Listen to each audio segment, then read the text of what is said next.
I did not think that they would do it. I didn't think that the ANC would go through with it, but it's happened. Jacob Zuma has been expelled from the ANC. It's a very historic moment, and it's a moment that I think actually changes the future of the African National Congress and the future of South African politics. It's a very significant moment. Jacob Zuma has officially been expelled by the ANC, by the ANC National Disciplinary Committee. He is the first president of the party in its history of over 112 years to be expelled from the party. And he has been a member of the ANC for 65 years. 65 years. That's longer than the life expectancy in South Africa. He's been a member of the ANC for that long. He was found guilty by the ANC of prejudicing its integrity by forming the MK party, a rival of the ANC. Zuma's hearing was held last week. The party said that he has a right to appeal its ruling within 21 days. Knowing the politics that Jacob Zuma plays, he is very likely to appeal this particular decision. This week, or this past week, because now we're in Sunday when I'm recording this past week, Jacob Zuma was represented by former ANC Chief Whip Tony Yengeni in the hearing that continued. He boycotted the proceedings after the National Disciplinary Committee rejected his request for the hearing to be conducted in person and in public, as opposed to being held virtually. In fact, the whole virtual hearing thing was a cowardly move.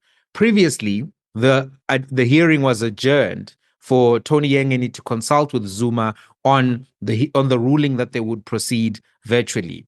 According to the sources within the ANC, when Yengeni joined the hearing, he told the NDC that Zuma would not participate unless the hearing was in person.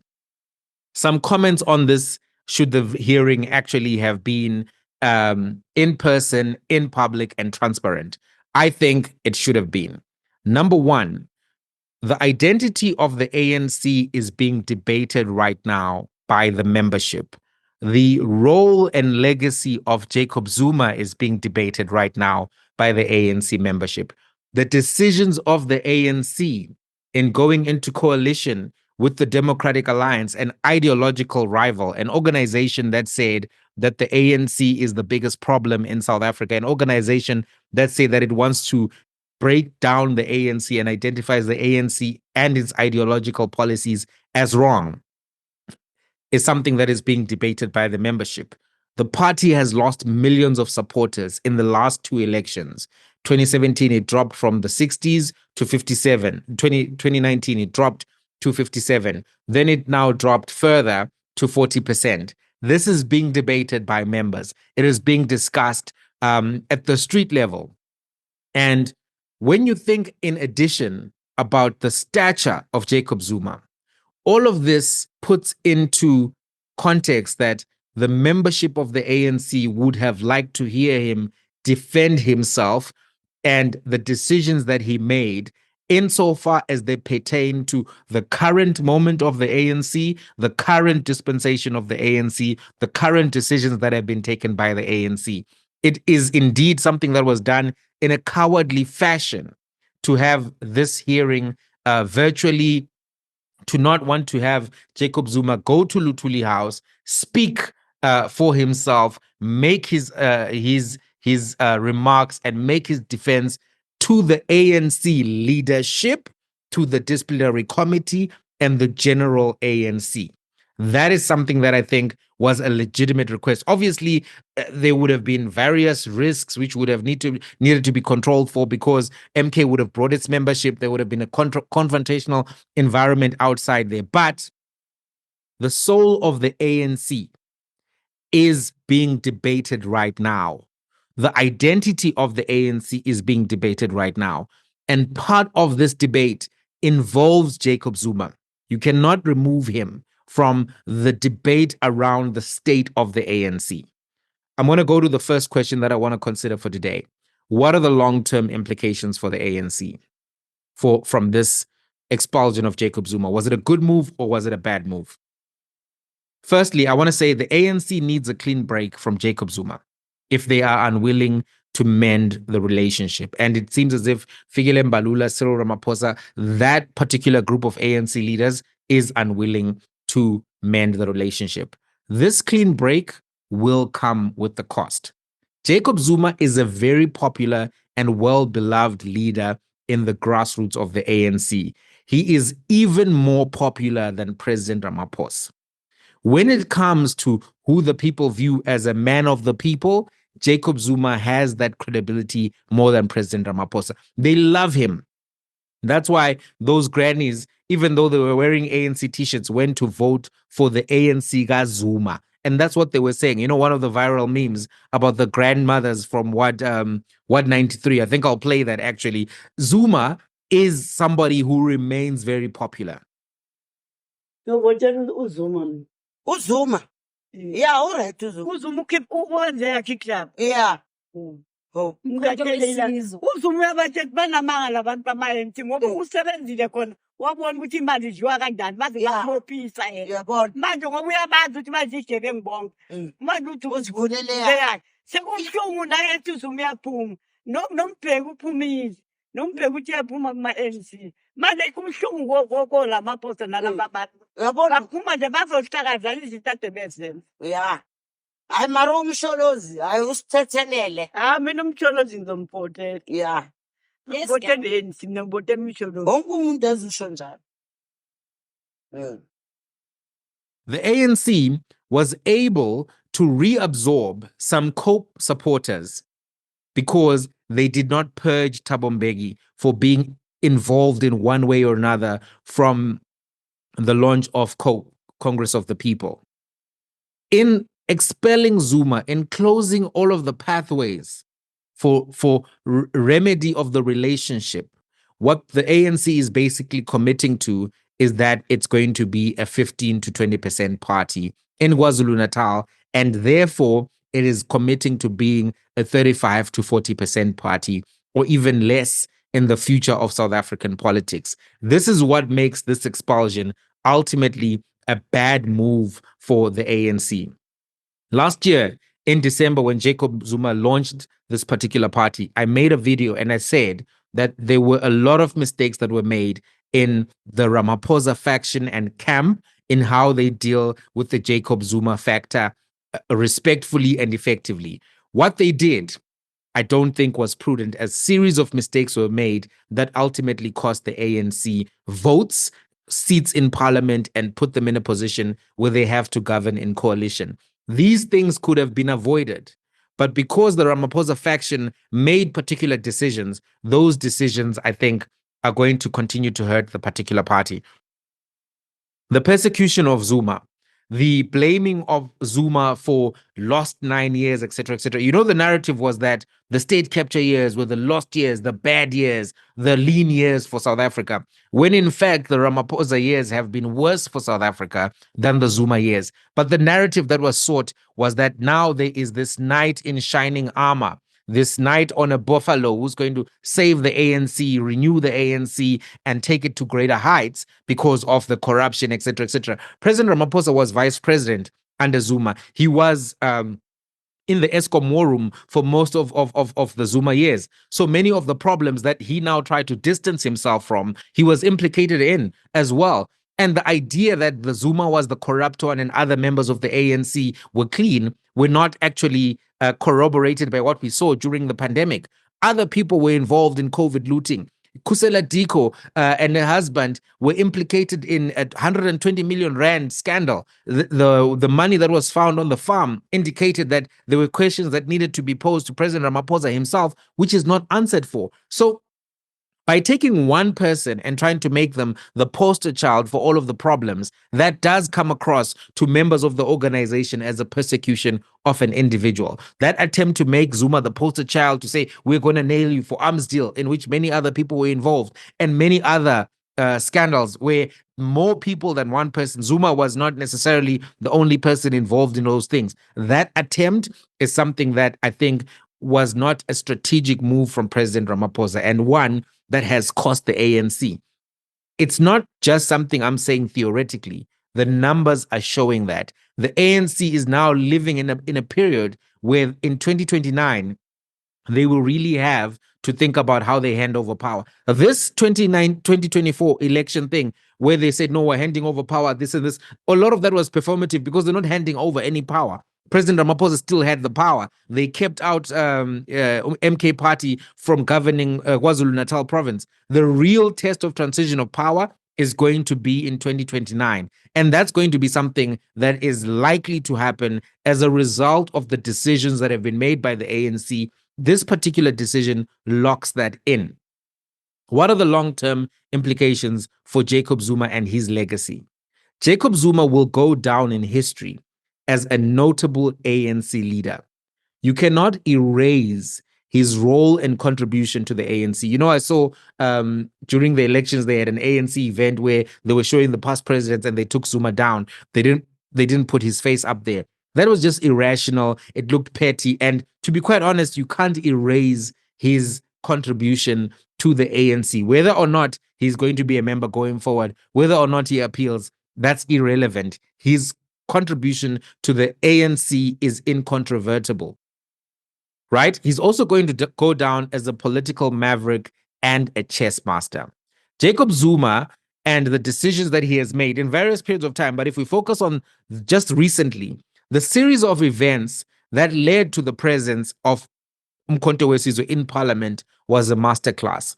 The Jabulani Khumalo registration of the party, right, going under the radar. The soft launch in December, where it seemed as if it was a Mickey Mouse operation, no serious ground. The multiple rounds of litigation where MK won 1, 2, 3. They lost one significant case, which was whether or not Jacob Zuma could return to parliament as an MP, but everything else, they won, right? Of course, they also did some very ill-advised, in my opinion, litigation trying to actually challenge the election result. But in terms of establishing the party, getting those 58 seats, getting those 2 million plus votes, everything that was done there was an indicator that even at his age, 80-something, Jacob Zuma is still a very good strategist. And I think if people are necessarily thinking that, you know, he's not 100% there, he's not going to be able to play the game at this level, he has disproved that. And there are some who are saying Jacob Zuma is sick, he's not going to be around for long. And that's what I think they're hoping for. But I think that he is going to be around for a considerable amount of time. But some of the decisions that he's made, if Jacob Zuma were to pass on outside of the ANC as a man who was persecuted in his last days by the ANC, that's worse for the ANC and its legacy, because they'll have to navigate how they deal with his funeral, how they deal with all of the things there. Who's the speaker? Imagine a situation now where Tutu Zuma is now speaking after her father's death, condemning Cyril Ramaphosa, etc., etc. We saw a version of this at the Winnie Mandela funeral, and this is likely something that will even hurt the ANC further, right? When it comes to how ANC members on the ground think about Jacob Zuma long term, I think there are some people who are hurt right now about the existence of the MK party, but I don't think that long term ANC members will judge Jacob Zuma negatively for the decisions that he made. They will view his departure from the ANC as the actions of a man who was pushed to the corner and was left with no options. And many of them still support Jacob Zuma.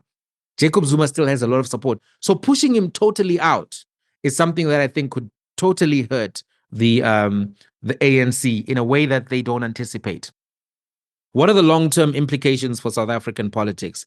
I think that we're going to see a South African political system that begins to be more like Kenya. In Kenya right now, many of the top leaders came from the same party. Many of the top leaders come from the Kenya African National Union. And the Kenya African Union is the political party that ruled Kenya for nearly 40 years after Kenya's independence from British colonial rule in 1963 until its electoral loss in 2002. So they were a dominant party. All of the big names came from the same party. Many of the leaders who are active in frontline politics now come from this KANU party, and they've been able to form their own organizations, operate within the political framework in Kenya. But what it's done is that it has created a dynamic coalition environment, a real dynamic coalition environment. What does this mean? It means that voters move. They don't stay consistently supporting one particular group, one particular individual, and that's good. Long term, it means that there will be a lot of changes and shifts in who the public supports. It's good that we're moving away from a system where there's just party loyalty, which is guaranteed or consistent for one political party, right? If you have an American type of political system where everyone just votes Democrat all the time or Republican all the time, you lose competition, you lose accountability, you lose innovation, you lose quality of representation. This particular shift now, where the ANC can no longer know who its voters are, the EFF can no longer know who its voters are, MK can no longer know who its voters are, that's good for democracy. That's something that's good for democracy going forward, because it's important for people to fight for votes, to earn those votes. When it comes to just thinking about, when someone's time ends in an organization, it's good to look back at the highlights of that particular time in office. Jacob Zuma, who was born on the 12th of April, 1942, in Nkandla, KwaZulu-Natal, was influenced early on in his life by his cousin who fought in the Second World War and was active in union politics. He joined the ANC Youth League and the South African Congress of Trade Unions in 1959. He became active during significant events of the 1950s, like the Defiance Campaign, the adoption of the Freedom Charter, anti-pass campaigns, and the 1956 Women March on the Union Building, sorry. In the early 1960s, Zuma was recruited into the Umkhonto weSizwe party, which has now come back to Gwaza, the ANC. So he joined Umkhonto weSizwe in the 1960s. He was recruited by Moses Mabhida. He participated in the sabotage operations in KwaZulu-Natal and was arrested in June 1963. At the age of 21, he was sentenced to 10 years on Robben Island, where he continued his political education and development with other anti-apartheid activists. He used to play chess there with Thabo Mbeki, and they spoke a little bit about their different chess strategies, etc. Upon his release in 1973, Zuma resumed his work with the ANC, rebuilding underground structures and recruiting members for military training. He was forced into exile in 1975, and he operated in Swaziland and Mozambique, engaging in clandestine work with Thabo Mbeki and others. He held senior positions in the ANC, including membership in the National Executive Committee and the Political Military Council, and completed his leadership and military training in the Soviet Union. In the 80s, Zuma played a crucial role in negotiations between the ANC and the apartheid regime, preparing for the transition to democracy. He was instrumental in the signing of the Groote Minute and the National Peace Accord, which facilitated the end of violence and the start of formal negotiations. In 1994, after the first democratic elections, he became the MEC of Economic Affairs and Tourism in KwaZulu-Natal. He worked to bring peace and stability between the ANC and the Inkatha Freedom Party, and he was critical to stabilizing the region and contributing to national peace. He was also critical to growing the ANC in KwaZulu-Natal. He initiated key economic projects such as the development of the King Shaka International Airport and the Greater St. Lucia Wetland Park. He was appointed Deputy President of South Africa in 1999, and while he was Deputy President, he mediated peace in Burundi, leading to a landmark agreement in 2002 and the deployment of the first African peacekeeping mission. He launched the Moral Regeneration Movement while he was Vice President and chaired the South African National AIDS Council. As you know, Thabo Mbeki fired him in 2005 from vice president, but he came back with the bang at the 2007 Polokwane conference, became the president of the ANC, and then he led the ANC to victory in the 2019 national elections, as well as in the 2014 national elections. He was removed after a lot of drama, controversy in 2018. Cyril Ramaphosa took over. So his history in the ANC is that he started from the bottom and he finished at the top. And then he toppled the next guy to a degree because he removed some of the support that he brought in, and some of those dynamics are still at play. What do you think, though? What do you think about the expulsion of Jacob Zuma? Are you an ANC member right now?